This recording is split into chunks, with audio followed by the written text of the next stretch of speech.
उसके बाद भगवान शिव एक वटवृक्ष की छांव में बैठकर प्रेम पूर्वक शांति का अनुभव कर रहे हैं। कैलाश पर ही एक सुंदर सा वटवृक्ष था। उस वटवृक्ष का ये प्रभाव था, शंकर जी के भजन का ये प्रभाव था कि उस वटवृक्ष के जो पत्ते थे वो सदा ही नव रहते थे, अर्थात वो झड़ते नहीं थे और सूखते नहीं थे, हरे भरे रहते थे। ये भजन का प्रभाव था उस पेड़ की छांव में। इसलिए मैं आपसे कहता हूं कि आप भी वृक्ष लगाया करो। पता नहीं आपके द्वारा लगाए हुए वृक्ष पर कौन से संत आकर बैठ जाएं और उस वृक्ष की छांव में बैठकर भगवान की कथा छेड़ दें। इसलिए हम सभी को वृक्ष लगाने चाहिए। भगवान शिव वृक्ष की छांव में बैठे हैं, माता पार्वती बैठी हैं और प्रेम पूर्वक शिव पार्वती का संवाद चालू हुआ। आज माता पार्वती ने भगवान शिव से कुछ प्रश्न किए। देखिए, पति पत्नी साथ में रहें और साथ में रहकर वो काम से ऊपर उठकर राम में मन लगाएं तो गृहस्थी सफल हो जाती है। माता पार्वती ने भगवान शिव को प्रणाम किया और हाथ जोड़कर प्रश्न किए कि हे भोलेनाथ, मेरे भीतर भगवान के प्रति कोई संदेह नहीं है, परंतु एक जिज्ञासा है। आप कहें तो मैं अपनी जिज्ञासा प्रकट करूं। भगवान शिव बोले, पार्वती आप प्रकट कीजिए, आपकी क्या जिज्ञासा है। तब माता पार्वती ने कहा, तुम पुनी राम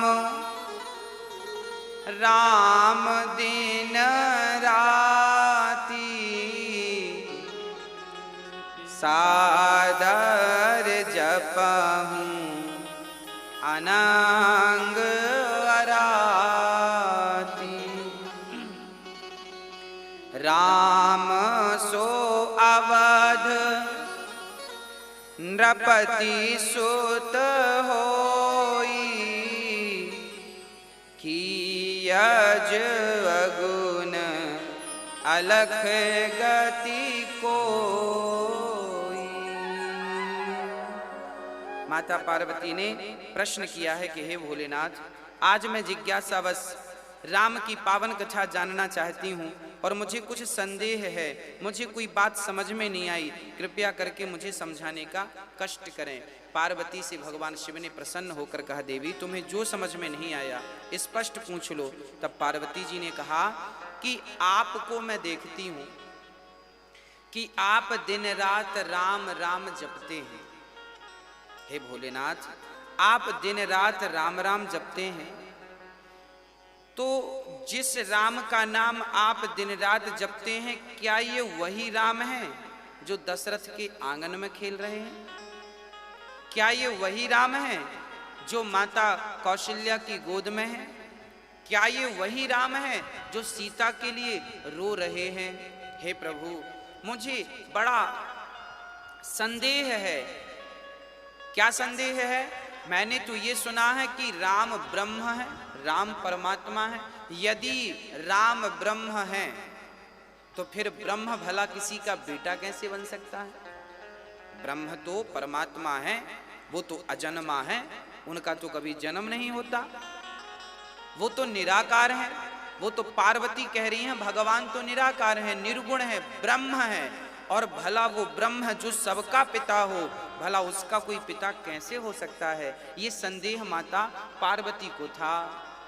कई बार आपको भी यही संदेह होता कि भला भगवान संसार में किसी के पुत्र बनकर कैसे प्रकट हो सकते हैं, और यदि हो गए राम बनकर, कृष्ण बनकर, तो फिर आपको लगता है कि ये भगवान नहीं है। अब माता पार्वती ने ये प्रश्न रखा कि क्या ये वही भगवान है जिनका ध्यान आप करते हैं? मुझे स्पष्ट बताएं।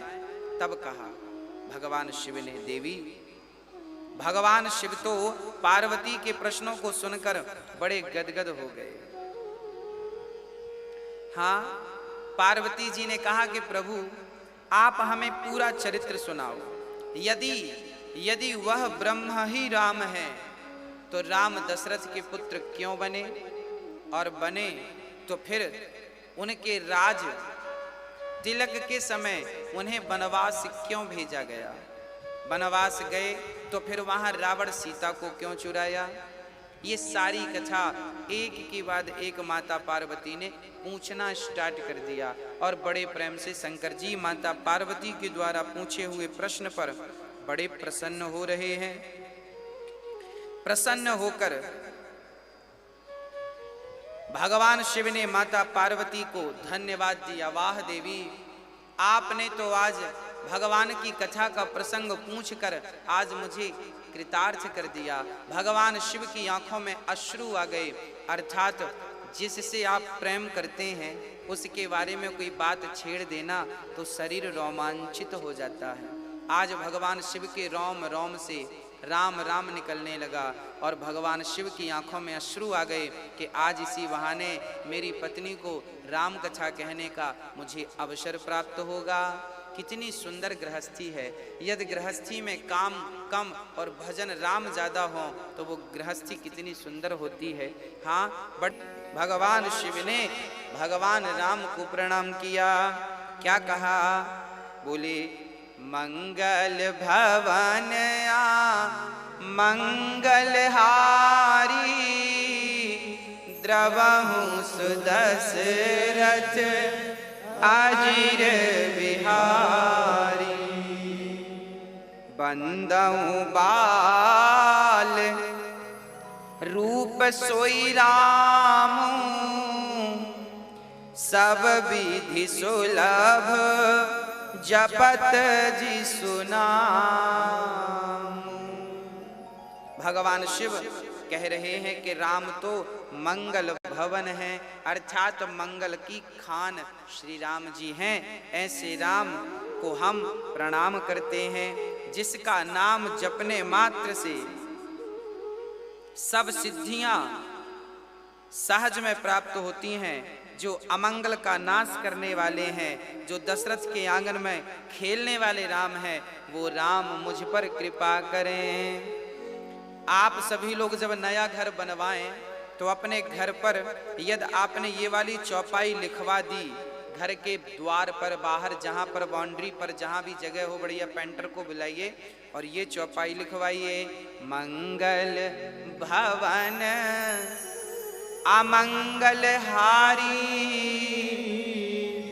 द्रवहु सुदशरथ अजीर बिहारी। जिस घर के द्वार पर ये चौपाई होती है उस घर में सदा मंगल ही मंगल होता है। अमंगल की संभावना उस घर पर कभी नहीं होती। इसलिए आप अपने घर पर कुत्तों से सावधान मत लिखवाइए, मंगल भवन अमंगल हारी लिखवाइए।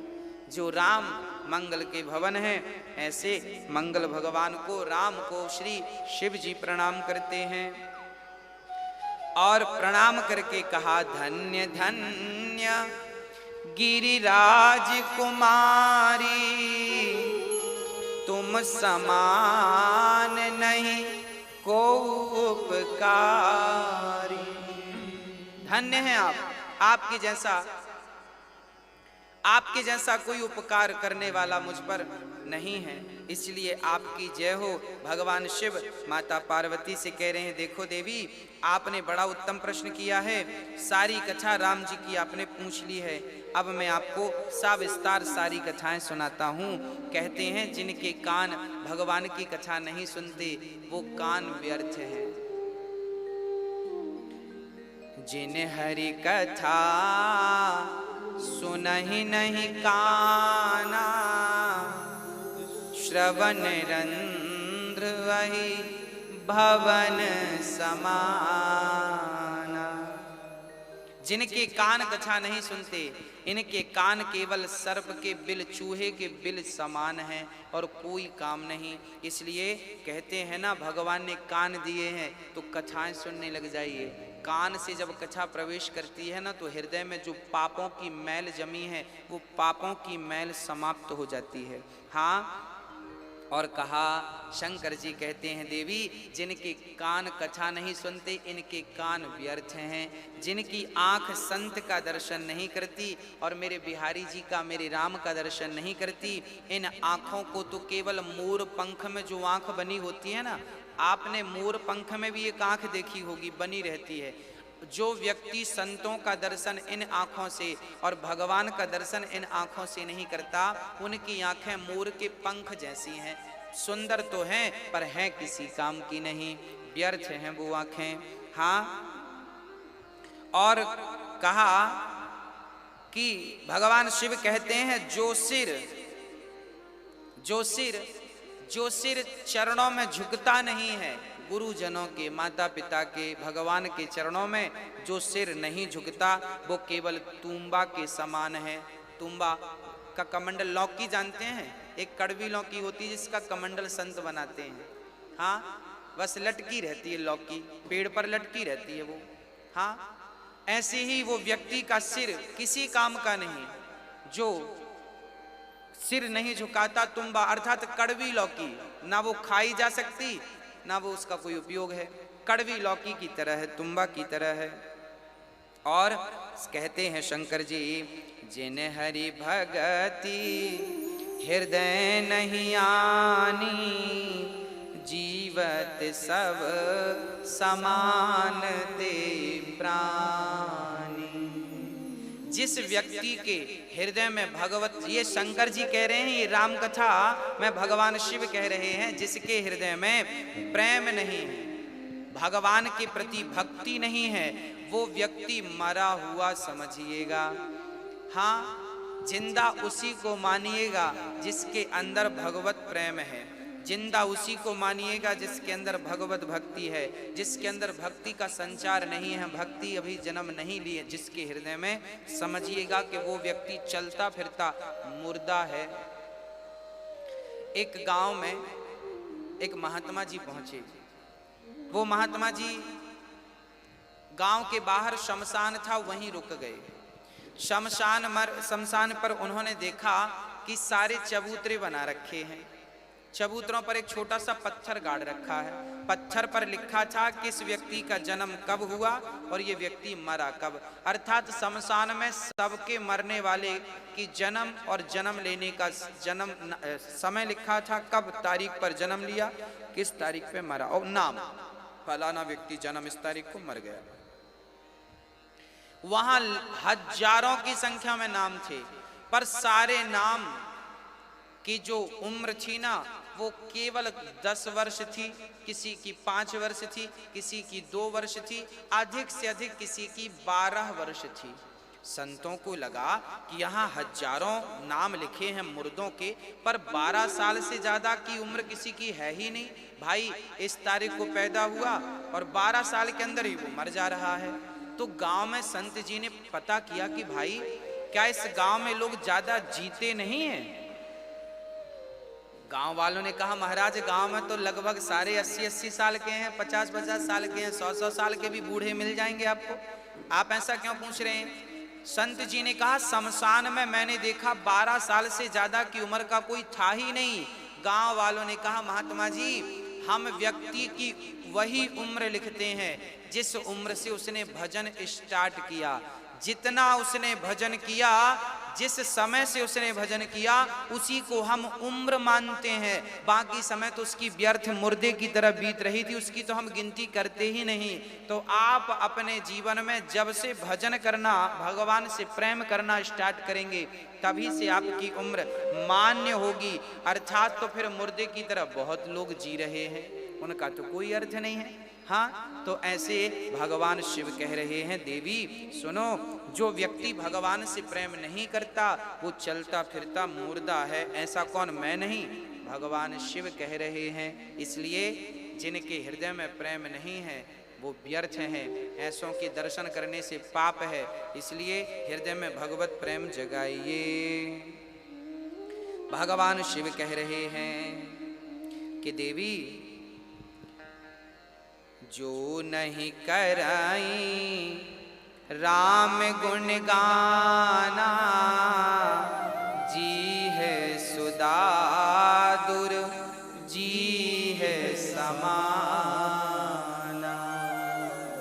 कितनी सुंदर बात शिव जी कह रहे हैं देवी, जिनकी जिह्वा राम राम नहीं जपती उनकी जिह्वा दादुर की तरह है। दादुर शब्द का अर्थ यहां पर है मेंढक से और चमगादड़ से भी है। अच्छा, मेंढक को आपने देखा होगा, सवेरे से एक ही आवाज निकालता है, टर टर टर। जो व्यक्ति भगवान का नाम नहीं जपता उनकी जिह्वा इस मेंढक की तरह है, बस टर टर। कई लोग सवेरे से भजन करते नहीं है, बाहर बैठ जाएंगे और टर टर करते रहेंगे, उसकी बुराई, उसकी बुराई, उसकी निंदा, उसकी चुगली। ये सब अगले जन्म में मेंढक बनने की तैयारी में हैं। जो सवेरे से लेकर शाम तक निंदा, कई लोगों को आपने देखा होगा, लोगों का बस एक ही काम है, खा लेना और निंदा करना और सो जाना।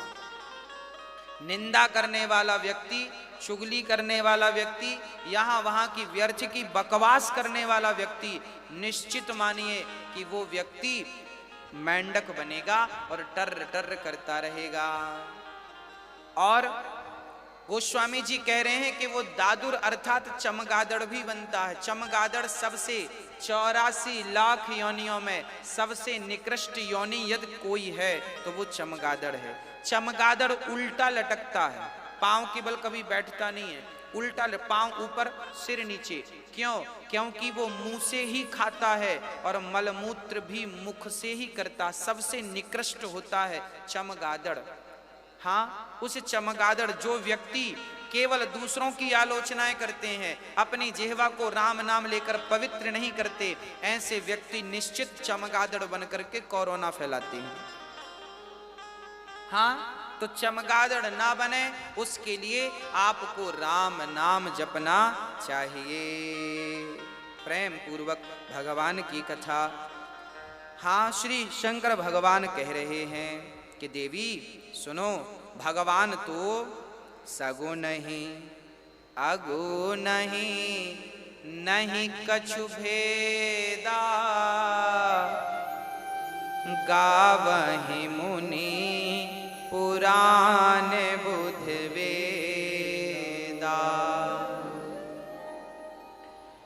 अगुण रूप अलख अज जोई, भगत प्रेम बस सगुने सो होई। अब यहाँ भगवान शिव माता पार्वती की बात को कितनी बढ़िया कह रहे हैं, जरा सुनिएगा। भगवान शंकर कह रहे हैं, देवी आपने बाकी तो सब बढ़िया कहा, पर एक बात नहीं मोही सुहानी। आपने कहा कि वो राम ब्रह्म है, निराकार है, तो फिर साकार कैसे बन सकते हैं? ये बात तो कोई मूर्ख ही कह सकता है। आप जैसी विद्वान समझदार को ये बात शोभा नहीं देती। अब भगवान शंकर, आप लोगों के मन में भी ये प्रश्न खड़े होते हैं, उस प्रश्न के समाधान में आपको बहुत ध्यान पूर्वक सुनना चाहिए। आज की कथा आपको बहुत ध्यान से सुनना चाहिए। कई बार ये प्रश्न आपको भी खड़ा होता है कि जब भगवान राम ब्रह्म है तो ब्रह्म का जन्म कैसे हो सकता है? वो तो निराकार है, फिर साकार कैसे बना? तब शंकर जी कह रहे हैं, चौपाई रट लीजिए और आप दूसरों को रटाइए। सगुण नहीं अगुण नहीं, नहीं कछु भेदा, गावहि मुनि पुराण बुध वेदा। भगवान शिव कह रहे हैं कि वो ब्रह्म निराकार तो है, पर वह निराकार भक्तों के लिए साकार भी बन जाते हैं। किसके लिए? बोले भक्तों के लिए बनते हैं, बन जाते हैं। हाँ, अच्छा कैसे बन गए? वो तो निराकार हैं, फिर साकार। बोले भाई जैसे पानी को गिलास में भर दो तो गिलास का आकार दिखता है, थाली में डाल दो तो पानी थाली के आकार का दिखता है, कटोरी में डाल दो तो पानी कटोरी के आकार का। पानी का अपना कोई आकार नहीं है, पानी निराकार होता है।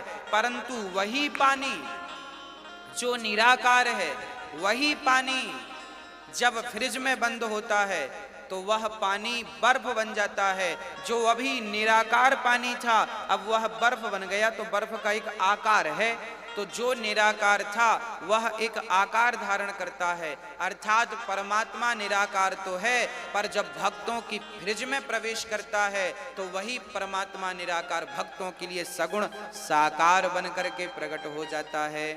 कई लोग कहते हैं हम तो निराकार को मानते हैं, हम तो साकार को नहीं मानते। भैया जी, साकार से ही निराकार में जाया जा सकता है। कोई डायरेक्ट छत में कैसे चढ़ेगा? छत में चढ़ने के लिए सीढ़ी तो होगी ही होगी, बिना सीढ़ी के छत में नहीं चढ़ा जा सकता। तो जो सीढ़ी है ना वो साकार है, सगुण है। सीढ़ी अर्थात सगुण और छत अर्थात निराकार। तो आप साकार से ही निराकार में जा सकते हैं। एक फॉर एग्जाम्पल से समझते हैं। आपकी माँ, यदि मैं आपसे कहूं कि अपनी माँ का जरा ध्यान करो, आपकी माँ के गाल कैसे हैं, आपकी माँ की आंख कैसी है, आपकी माँ की सूरत कैसी है, यदि आप आंख बंद करके अभी अपनी माँ का ध्यान करेंगे ना तो आपके अंदर आपकी माँ की मूरत आ जाएगी, सूरत आ जाएगी। ऐसी मेरी माँ है।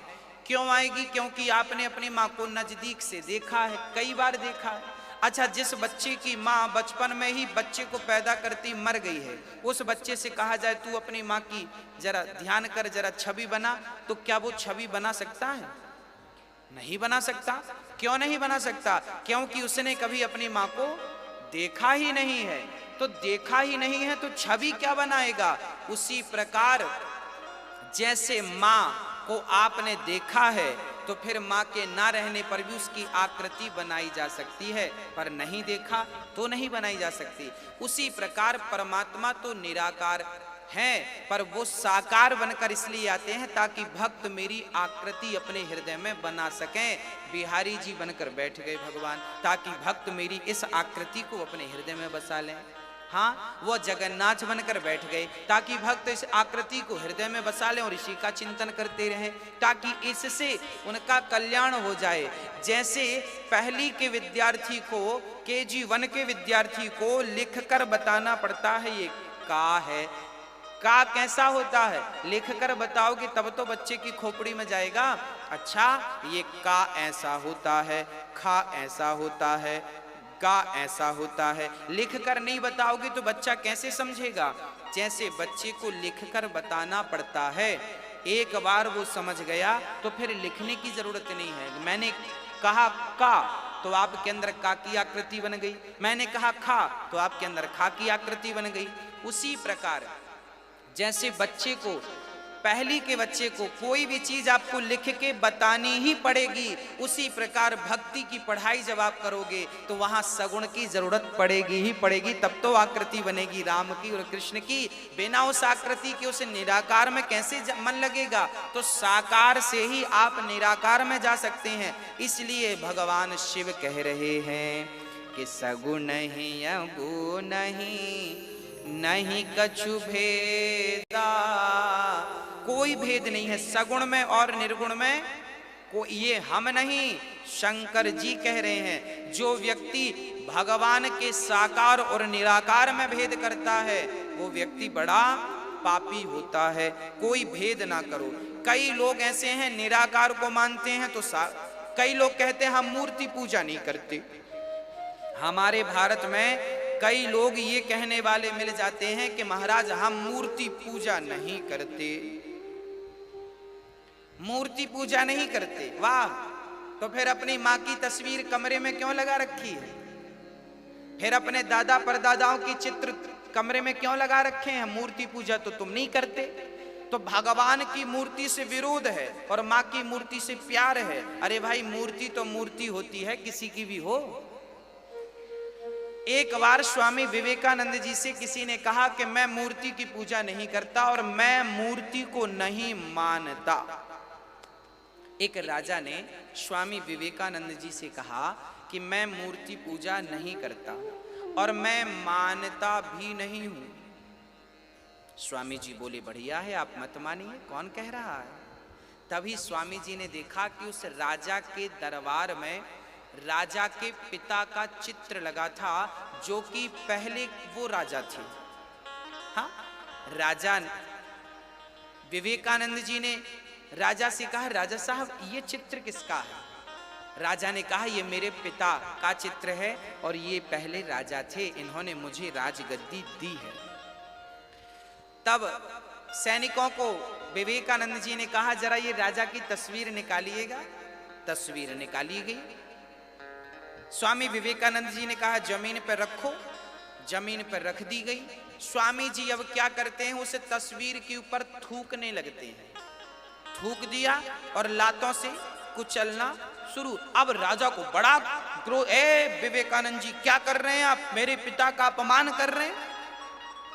स्वामी विवेकानंद जी बोले ये तुम्हारे पिता हैं, ये तो तस्वीर है, ना तो ये बोल सकती है ना तो ये सुन सकती है। अब ये सुन नहीं सकती, बोल नहीं सकती, देख नहीं सकती, तो ये तुम्हारे बाप कैसे हो गए। राजा ने कहा ये मेरे पिता की तस्वीर है, आकृति है। जब मैं इस आकृति को देखता हूं ना तो मुझे अपने पिता की याद आ जाती है। तब स्वामी विवेकानंद ने कहा कि तेरे बाप की तस्वीर देखने से तेरे बाप की याद आ सकती है, तो मैं राम का विग्रह, राम के मंदिर जाकर उनका दर्शन करता हूं तो इस विग्रह से मुझे अपने राम की याद आ जाती है। इसमें तुझे प्रॉब्लम क्या है? तू कहता है मैं मूर्ति पूजा नहीं करता, खुद भगवान आप अपने बाप की तस्वीर लगाते हैं ताकि उनको देखने से आपके पिता का स्मरण हो जाए, और भगवान की मूर्ति का विरोध करते हैं। जैसे आप अपने बुजुर्गों की तस्वीर देखकर उन्हें स्मरण कर लेते हैं, ऐसे मंदिर में जब हम बिहारी जी का दर्शन करते हैं तो बिहारी जी के इस रूप को देख करके बिहारी जी की उस कल्पना को हम करते हैं जो बिहारी जी माँ यशोदा की गोद में खेल रहे हैं, जो श्याम सुंदर माँ यशोदा के आंगन में खेल रहे हैं। हम राम के मंदिर जाकर राम का चित्र देखते हैं तो राम के चित्र से हमें वो राम दिखाई पड़ जाते हैं जो दशरथ के आंगन में खेलते हैं, जो कौशल्या की गोद में जाकर दूध पीते हैं, जो राम दशरथ जी के साथ आंख में चौनी का खेल खेलते हैं। इन राम को देखकर उन राम की याद आ गई। जैसे आपने अपने पिता की तस्वीर देखी तो आपके अपने असली पिता की याद आ गई, ऐसे राम के मंदिर में राम का चित्र, राम का दर्शन, राम का विग्रह देखते हैं तो राम का स्मरण हो आता है। तो राम सगुण है और निर्गुण है, ये तो कोई भेद नहीं है, सगुण है और निर्गुण है, साकार भी है निराकार भी है। परंतु लोग ये कहते हैं ना मैं मूर्ति पूजा नहीं करता। अच्छा, जो लोग मूर्ति पूजा नहीं करते या जो मूर्ति पूजा में बिलीव नहीं करते, इन लोगों के घर जाकर देखना, इन्होंने भी अपने शादी के एल्बम बना बना रखे होंगे। हाँ, जो लोग ये कहते हैं कि हम मूर्ति नहीं मानते, हम मूर्ति की पूजा नहीं करते, वो अपनी शादी का एल्बम बना के रखे होंगे, समय समय पे देखते रहते होंगे। भाई वो भी तो तस्वीर है, तुम तो मूर्ति पूजा नहीं मानते, अपनी फोटो देख रहे हो, पर भगवान की फोटो से तुम्हें प्रॉब्लम है। अब बताइए, यदि तुम अपनी शादी का एल्बम देख सकते हो, अपनी तस्वीर देख सकते हो, तो हम राम का चित्र देख रहे हैं, इसमें क्या प्रॉब्लम है भाई? क्या दिक्कत है?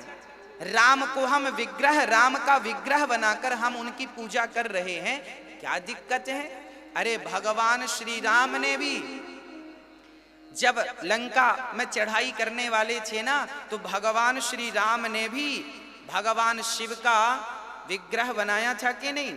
शिवलिंग बनाया था जिसे हम रामेश्वरम कहते हैं। अरे भगवान राम तो चाहते तो कण कण में भगवान का दर्शन कर लेते, पर वो भगवान भी सगुण की पूजा करते हैं। राम जी कहते हैं कि सगुण उपासक परहित निरत नीति दृढ़ ते नर प्राण समान मम जिनके द्विज पर प्रेम।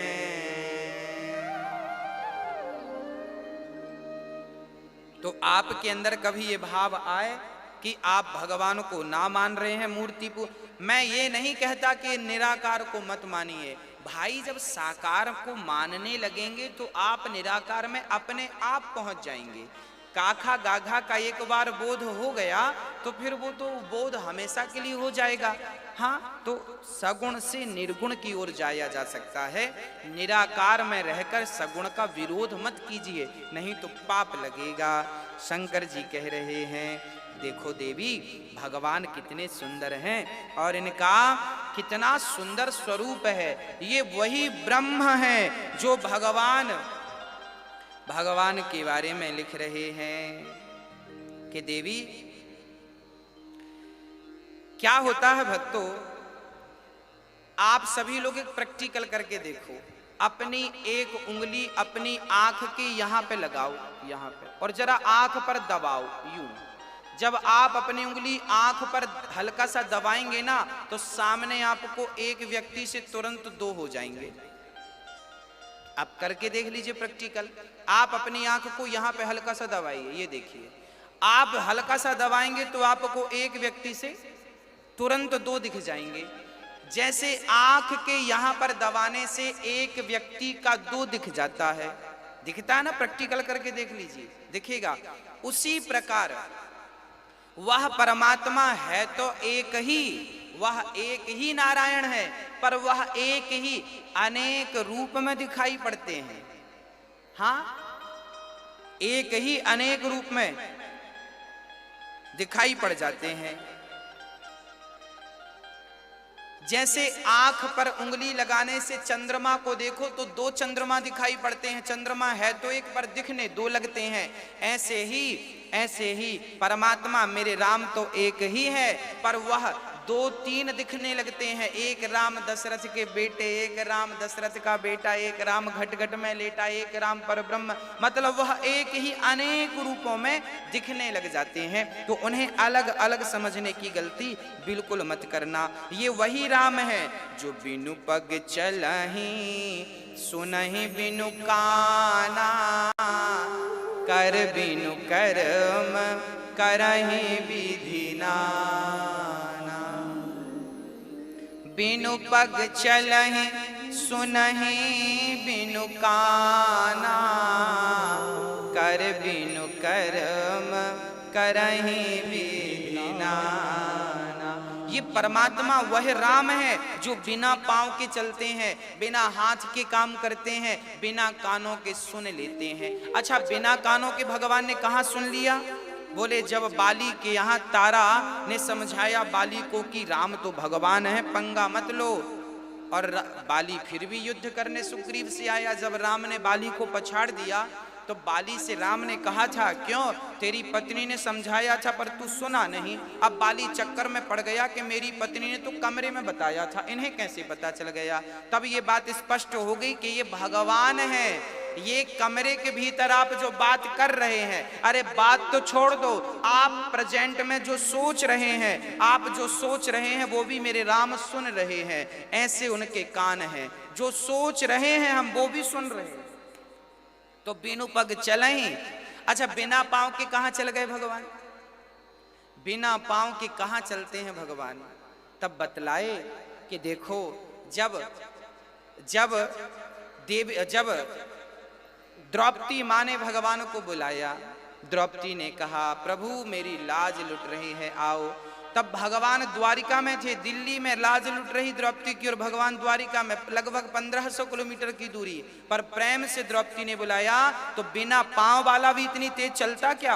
अब बताओ, शरीर में एक ही कपड़ा था द्रौपदी के और वो भी आधी साड़ी खिंच गई थी। अब आधी और उतरने में भला टाइम कितना लगता? पर उसके पहले भगवान आ गए और द्रौपदी का समय से वस्त्र बढ़ा दिया। इसका तात्पर्य यह है कि भगवान बिना पांव के चल सकते हैं। ये सामर्थ्यता भगवान। तो बिनु पग चलहि सुनहि बिनु काना, कर बिनु कर्म, बिना हाथ के काम कर देते हैं मेरे राम, बिना हाथ लगाए काम कर देते हैं।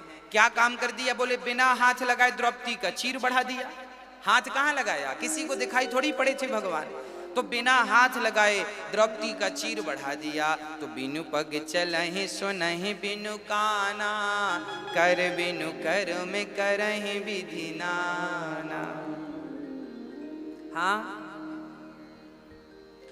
इस प्रकार भगवान की भगवत्ता को श्री शंकर जी प्रकट कर रहे हैं। तब माता पार्वती ने प्रश्न किया कि गुरुदेव अब ये बताइए प्रभु कि भगवान अवतार राम बनकर, वह ब्रह्म को राम बनकर आने की क्या जरूरत आन पड़ी? परमात्मा को राम बन के आने की क्या जरूरत आन पड़ी? तब भगवान शिव कहते हैं, हाँ भगवान शिव कहते हैं, क्या कह रहे हैं? जब जब होय, तो शंकर जी क्या कह रहे हैं और जरा किस भाव से कह रहे हैं जरा समझिएगा। जब जब धर्म की हानि होती है तब तब भगवान को अवतार लेकर के आना पड़ता है। अच्छा ये धर्म की हानि क्या है? गोस्वामी जी गा रहे हैं जब जब होय धर्म की हानि। अच्छा धर्म की हानि कब होती है? धर्म की हानि से तात्पर्य क्या है? तब कहा एक धोबी था। धर्म की हानि क्या है वो समझिएगा।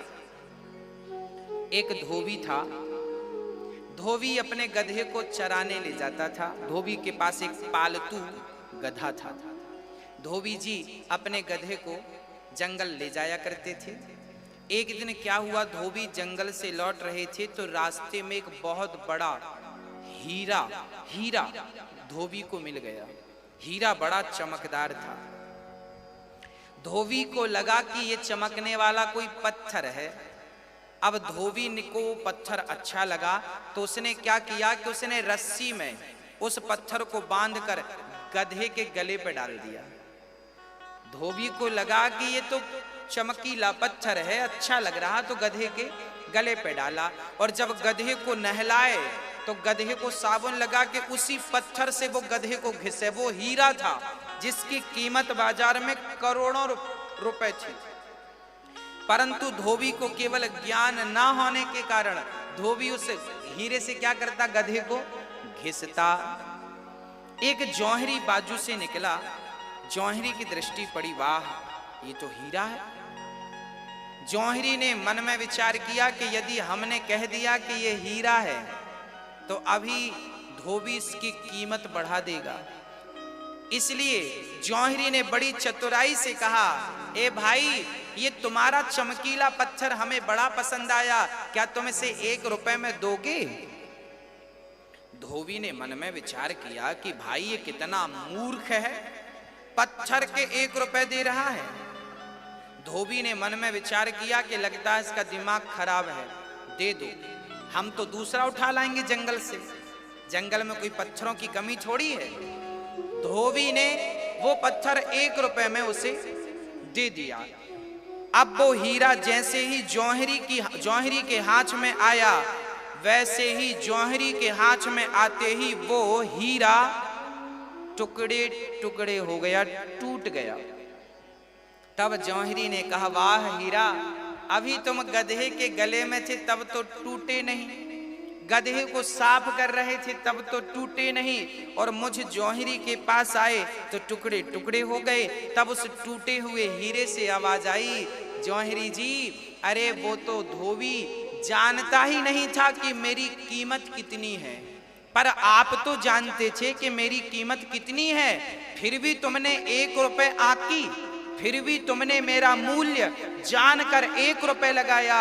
तो अज्ञानी व्यक्ति तो मेरा जो उपयोग करता है सो करता है, क्योंकि उसे तो पता ही नहीं कुछ, पर जानकार व्यक्ति भी जब मेरा मूल्य इतना कम आकेगा तो मैं टूट जाऊंगा। वही है धर्म की हानि, कि जो अज्ञानी लोग हैं वो राम राम नहीं जप रहे हैं, कोई बात नहीं, उन्हें तो पता ही नहीं है ना कि राम नाम का क्या फल है।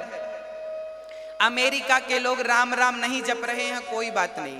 पाकिस्तान के लोग राम राम नहीं जपते, कोई बात नहीं। इंग्लैंड के लोग राम राम नहीं जपते, कोई बात नहीं, क्योंकि उन्हें पता ही नहीं है कि राम नाम की महिमा कितनी है और ये राम कौन है। पर हम भारत के लोग हम तो जानते हैं कि राम कौन है। आप तो राम का मूल्य जानते हैं और आप मूल्य जानकर भी राम राम नहीं जपते। यही तो धर्म की हानि है। आप जान रहे हैं कि राम के एक नाम से पत्थर भी पानी पे तर गए। एक नाम लिखा था पत्थर पर, वो पत्थर भी पानी पर डूबा नहीं था। जिस नाम ने पत्थर को नहीं डूबने दिया, वो नाम क्या आपको और हमें डूबने देगा। हम सब जान रहे हैं कि राम नाम जपेंगे तो भगवत प्रेम बढ़ेगा, भवसागर पार कर जाएंगे। फिर भी हम राम नाम को छोड़कर संसार में धन दौलत समेट रहे हैं। यही धर्म की हानि है कि हमें सब ज्ञान है, फिर भी हम अधर्म कर रहे हैं। हमें राम नाम के हीरे का मूल्य पता है, फिर भी हम उस हीरे की कीमत कम आंक रहे हैं। हम सबको पता है कि राम नाम जपने से पापी से पापी तर गए। अजामिल जैसा पापी भी नाम नारायण सुन के मुक्त हो गया। आप सब जान रहे हैं, फिर भी आप गप्पे कर रहे हैं, फिर भी बकवास कर रहे हैं, फिर भी यहाँ वहाँ की बातें कर रहे हैं, फिर भी जान कर भी राम नाम नहीं जप रहे हैं। तो बताओ राम नाम फिर वो क्या होगा। जैसे हीरा टूट गया, ऐसे राम नाम जब आपके भीतर भक्ति आती है और आप फिर भक्ति की कीमत नहीं समझते तो भक्ति खिन्न हो जाती है, टूट जाती, उदास हो जाती है कि मैं गई तो थी इसके पास पर इसने मेरी कोई इज्जत नहीं की, कोई वैल्यू नहीं की। अरे हीरे की कोई 1 रुपए कीमत आंकता है। हाँ, मीराबाई तो कहती है, पायो जी मैंने राम रतन धन पायो। वो राम नाम को धन मानती हैं और कहती हैं कि राम नाम से बड़ा कोई धन नहीं है। कबीरदास जी भी कहते हैं कि कबीरा सब जग निर्धना, धनवंता नहीं कोई, धनवंता सोई जानियो, जेखे राम नाम धन होए। ये राम नाम की बड़ी अद्भुत पूंजी है। इसलिए कहता हूं कि आप तो भगवान की शरण में रहो और फिर भगवान मेरे जो हमें देना चाहें, जो भी देना चाहें, चाहे फूल दे दें चाहे कांटे दे दें, आप दोनों में मस्त रहो और भगवान से निरंतर प्रेम करते रहो। जैसे भगवान रखें हमें वैसे रहने की आदत बना लेनी चाहिए। अब भगवान शिव ने कहा, देवी भगवान नारायण को, निर्गुण निराकार को राम बनकर सगुण बनकर क्यों आना पड़ा, सुनो। बोले भगवान नारायण के 2 पार्षद थे, 2 द्वारपाल, 2 द्वारपाल थे। हाँ, 2 द्वारपाल थे, 2 द्वारपाल थे। अब उन द्वारपालों में क्या हुआ जरा देखिएगा।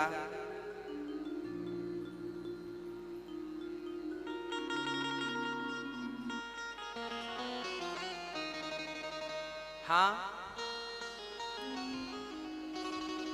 द्वारपाल हरि के प्रिय 2, जय अरु विजय जान सबको,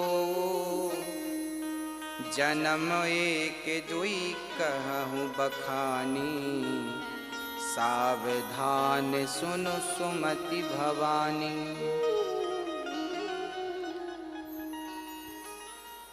द्वारपाल जय और विजय, एक बार जय विजय द्वारपाल बनकर खड़े थे। लक्ष्मी नारायण अंदर थी, द्वारपाल बने खड़े थे। तभी सनकादि आए, सनक सनंदन सनातन सनत कुमार, 4 ऋषि आए।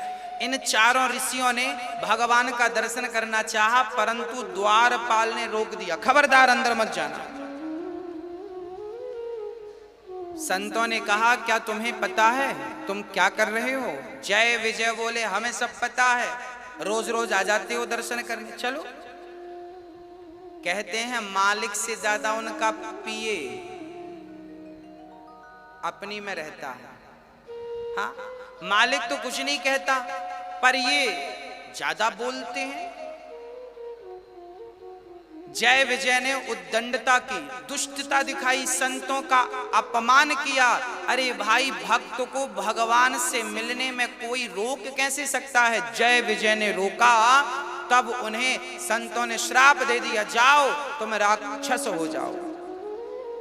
तो भगवान के द्वारपाल जय और विजय को सनकादियों ने श्राप देकर राक्षस बनाया। बोले उन्होंने 3 बार कहा हमें जाने दो, हमें जाने दो, नहीं जाने दिया, तो कहा 3 जन्म तक तुम राक्षस बनो। वही जय विजय एक जन्म में हिरण्याक्ष और हिरण्यकश्यपु बने।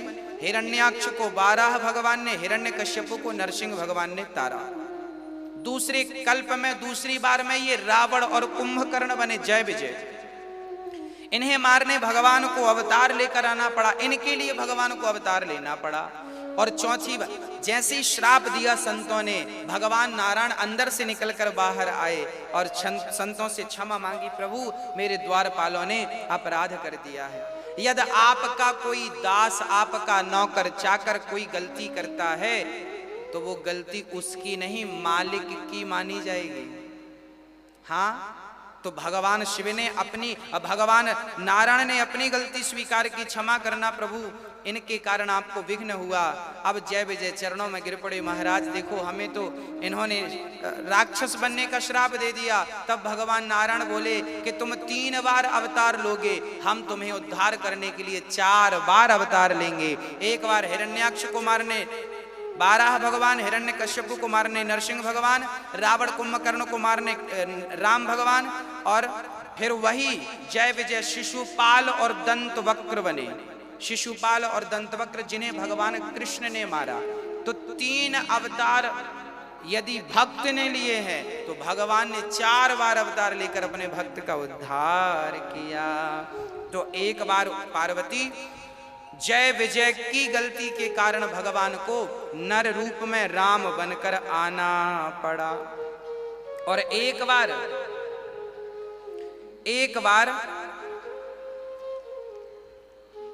बार कश्यप और अदिति दशरथ और कौशल्या बने और इनके पुत्र राम बनकर आए। 1 बार कश्यप अदिति की तपस्या पर रीझ कर भगवान ने कश्यप को दशरथ और कश्यप की पत्नी अदिति कौशल्या बनकर आई, फिर इनके भगवान राम पुत्र बनकर आए और इनकी तपस्या का वर इन्हें देकर संतुष्ट किया। एक कल्प में जलंधर नाम के दैत्य के लिए क्या हुआ, ये जो तुलसी मैया है ना, तुलसी वृंदा के पति का नाम था जलंधर। जलंधर भगवान शिव से युद्ध कर रहा था और उसकी पत्नी अर्थात वृंदा इतनी पतिव्रता थी कि इनकी पतिव्रता पातिव्रत धर्म के कारण जलंधर मर नहीं रहा था। इतनी शक्ति, कहते हैं पतिव्रता नारी चाहे तो नारायण का सिंहासन भी डुला सकती है। हाँ, पतिव्रता नारी बहुत शक्तिशाली होती, पतिव्रता। तो वृंदा इतनी पतिव्रता थी कि इनके पातिव्रता के कारण जलंधर मर नहीं रहा था। एक दिन क्या हुआ, जलंधर युद्ध करने गया, तब पत्नी बोली कि मैं पूजा करती हूँ, मैं पूजा में बैठी हूँ, आप युद्ध करके जब तक लौट नहीं आएंगे तब तक मैं पूजा से नहीं उठूंगी। और वो ऐसी पूजा कर रही थी कि जब तक वो उठती नहीं तब तक जलंधर मरता नहीं। और युद्ध कर रहे थे भगवान शंकर, तब भगवान नारायण को अब शंकर से युद्ध कर रहे हैं जलंधर और देवताओं को मार रहे हैं। अर्थात ये पतिव्रता तो थी, पर इनकी पतिव्रता की शक्ति का जो जलंधर था ना, वो दुरुपयोग कर रहा था। सदुपयोग करता तो बात तो ठीक थी, पर दुरुपयोग कर रहा था। तब भगवान नारायण को वृंदा का पति बनकर आना पड़ा।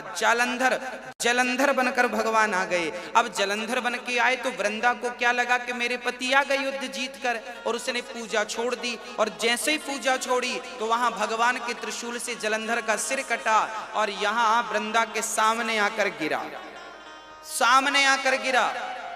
तो वृंदा ने देखा मेरे पति तो ये हैं, आप कौन हैं? तब भगवान अपने चतुर्भुज नारायण रूप में आए और हाथ जोड़कर खड़े हो गए। तब वृंदा क्रोध में आकर बोली, हे प्रभु, मैं आपकी ही आराधना कर रही थी और आप तो सतियों के सतीत्व की रक्षा करते हैं, पर आपने तो मेरे पति को मरवा डाला।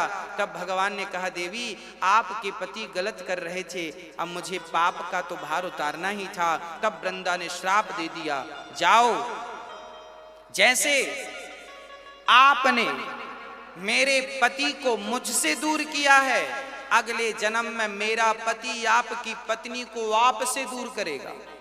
भगवान ने कहा, ठीक है। वही जलंधर रावण बना और राम की पत्नी को राम से दूर किया, सीता को चुराकर। ये श्राप था इनका, वृंदा का। और बाद में फिर श्राप दिया दूसरा कि जाओ, तुम्हारा हृदय पाषाण बन गया है, पत्थर दिल बन गया, जो तुमने मेरे पति को मरवा डाला, जाओ तुम पत्थर हो जाओ। तब भगवान पत्थर के तुरंत हो गए। सोचिए, पतिव्रता नारी भगवान को भी पत्थर बनाने की ताकत रखती है। भगवान वृंदा के श्राप से तुरंत भगवान श्री नारायण पत्थर के बन गए। तब सारे देवी देवता आए, वृंदा के हाथ जोड़ने लगे, देवी भगवान को मुक्त कर दो। तब वृंदा ने उन्हें मुक्त किया। तब भगवान शालिग्राम रूप में आए और उसी समय वृंदा जलकर भस्म हो गई और वृंदा की राख से तुलसी का वृक्ष प्रकट हो गया।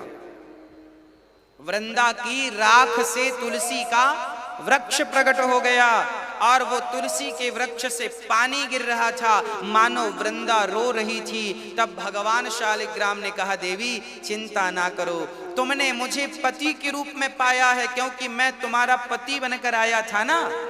वृंदा के सामने भगवान जलंधर बन के आए, तो जलंधर का रूप मतलब भगवान पति के रूप में आए।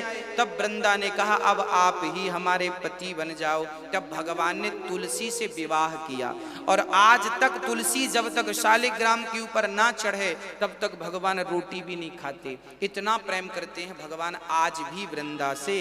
तो आज फिर वृंदा ने कहा कि अब आप हमारे पति बन गए, अब आप हमारे बन गए, अब आज के बाद कोई भी स्त्री आपको स्पर्श ना करे, क्योंकि कल को आप हमें छोड़कर चले जाएंगे तो हम क्या करेंगे। इसलिए स्त्रियों को शालिग्राम की पूजा नहीं करना चाहिए। वृंदा ने कहा था कि आपको कोई स्त्री टच नहीं करनी चाहिए अब। तब भगवान ने कहा था, ठीक है देवी, मैं स्त्रियों की पूजा को आज के बाद स्वीकार नहीं करूंगा। आप स्त्रियां लड्डू गोपाल की पूजा तो कर सकती हैं, लक्ष्मी नारायण की पूजा तो कर सकती हैं, पर शालिग्राम की पूजा, जो शालिग्राम की पूजा है, वो स्त्रियां यदि करती हैं तो उनकी पूजा का कोई फल नहीं मिलता। ऐसा वृंदा ने दबाव बनाया भगवान पर। और फिर पति को तो पत्नी की कुछ बातें माननी ही पड़ती प्रैक्टिकली जिंदगी में, तो भगवान को भी माननी पड़ी। तो आप इसमें भगवान का कोई दोष नहीं है, तो वृंदा का दबाव है। इसलिए स्त्रियों की पूजा शालिग्राम भगवान स्वीकार नहीं करते। इसलिए लोग कहा करते हैं कि स्त्रियों को शालिग्राम की पूजा नहीं करनी चाहिए, इसलिए नहीं करनी चाहिए, कारण ये है। हाँ, अच्छा, अब क्या हुआ, फिर वो तुलसी वृंदावनी है और आज तक एक बार भगवान इनके कारण बने हैं और भगवान ने राम का अवतार इसलिए धारण किया। एक बार, हाँ, एक बार क्या हुआ, एक बार क्या हुआ, भगवान शंकर कह रहे हैं, शंकर जी कह रहे हैं कि सुनो देवी, एक बार नारद जी ने भगवान को श्राप दे दिया, जिसके कारण भगवान को राम बनना पड़ा।